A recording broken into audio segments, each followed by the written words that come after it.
Hi! In front of me is the ZTE Blade A72S, and today I would like to show you how you can set up screen lock. You need to begin by opening Devices Settings. In them, scroll down, and when you're ready, click on Password and Security. Now click on Screen Lock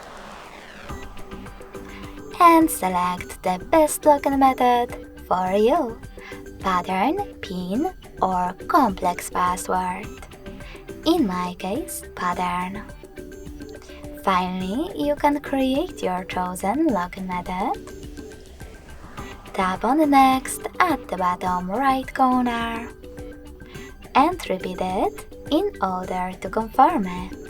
Then hit Confirm at the bottom right corner as well. So now when I turn off my screen,